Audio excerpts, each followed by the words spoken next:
ജനപ്രതിനിധികൾ, നമ്മുടെ ബ്ലോക്ക് പഞ്ചായത്തിൻ്റെ പ്രസിഡന്റ്, അതുപോലെ ഗ്രാമപഞ്ചായത്തിൻ്റെ, ബ്ലോക്ക് പഞ്ചായത്തിൻ്റെ ഒക്കെ പ്രിയപ്പെട്ടവർ, വിവിധ രാഷ്ട്രീയ കക്ഷി നേതാക്കന്മാരായിട്ടുള്ള ആൾക്കാർ, നമ്മുടെ അമ്പലത്തിൻ്റെ പ്രിയങ്കരായ ഈ അമ്പലത്തിൻ്റെ പ്രവർത്തനം മുന്നോട്ട് കൊണ്ടുപോകാൻ മുന്നിൽ നിൽക്കുന്ന പ്രിയപ്പെട്ട നമ്മുടെ ഭാരവാഹി പ്രവർത്തകർ, പത്രമാധ്യമ സുഹൃത്തുക്കളെ, സഹോദരങ്ങളെ, വളരെ സന്തോഷപൂർവ്വമാണ് എനിക്ക് രാവിലെ തുടങ്ങിയ പരിപാടിയായിരുന്നു. ആ പരിപാടികൾ ഇപ്പോൾ ഇവിടം കൊണ്ടും തീരുന്നില്ല. ഇനി നിലമേൽ പോയി ലൈറ്റും പറ്റിച്ചിട്ട് എനിക്ക് കരുനാഗപ്പള്ളിയിലെ പരിപാടിയിലും കൂടെ പോയി ഇന്ന് സമാപനമാകും.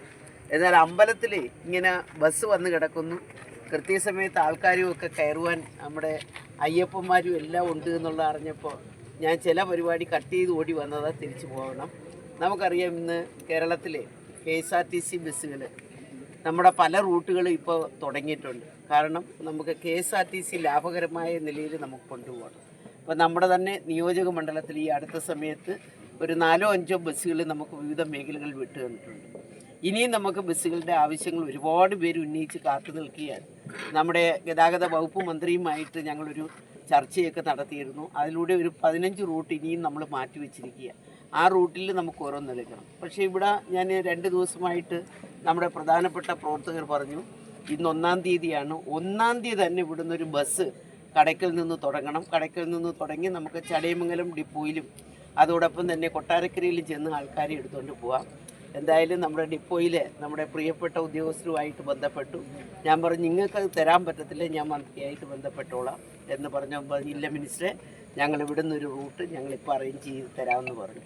നമുക്ക് ഇനിയും ചിലത് ഇവിടുന്ന് നിവേദനം കിട്ടിയിട്ട് എന്താണെന്നുള്ളത് നോക്കാം.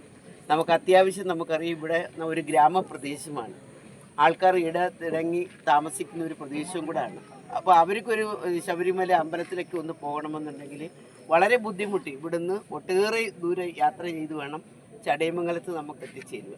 അതല്ലെങ്കിൽ കൊട്ടാരക്കര, സാധാരണ എല്ലാവരും കൊട്ടാരക്കര ചെന്ന് പോകുന്ന ഒരു നിലയുണ്ട്. പക്ഷേ ഇവിടെ നിന്ന് തന്നെ ഒരു ബസ് നമുക്ക് എല്ലാ ദിവസവും വൈകിട്ട് ഒരു 7 മണിക്ക് നമുക്ക് കിട്ടിക്കഴിഞ്ഞാൽ വളരെ സുഗമമായി നമുക്ക് ഒരു വശത്തൂടെ ചടയമംഗലത്തൂടെ നമ്മുടെ ഈ വണ്ടി കയറി വന്ന് നമുക്ക് കടയ്ക്കൽ വഴി തന്നെ തിരിച്ച് നിലമേൽ വഴി ചടയമംഗലം വഴി പോയി കഴിഞ്ഞാൽ വലിയൊരു മാറ്റമാണ് നമ്മുടെ ഈ പ്രദേശത്ത്, നമ്മുടെ ഈ ദേവീക്ഷേത്രത്തിനും ഉണ്ടാകാൻ പോകുന്നത്. തീർച്ചയായിട്ടും അങ്ങനെ ഒരു പരിപാടി നമുക്കിവിടെ സംഘടിപ്പിക്കുവാൻ പുതിയ റൂട്ട് നമുക്ക് അനുവദിച്ചു തന്ന നമ്മുടെ ഗതാഗത വകുപ്പിനും നമ്മുടെ ഇവിടുത്തെ KSRTC ഉദ്യോഗസ്ഥർക്കും ഞാൻ ഈ അവസരത്തിൽ എല്ലാവിധ നന്ദിയും രേഖപ്പെടുത്തിക്കൊണ്ട് ഔപചാരികമായി നമ്മുടെ ഈ ബസ്സിൻ്റെ ഫ്ലാഗ് ഓഫ് കർമ്മം നിർവഹിച്ചതായി പറഞ്ഞുകൊണ്ട് ഞാൻ നിർത്തുന്നു. നന്ദി.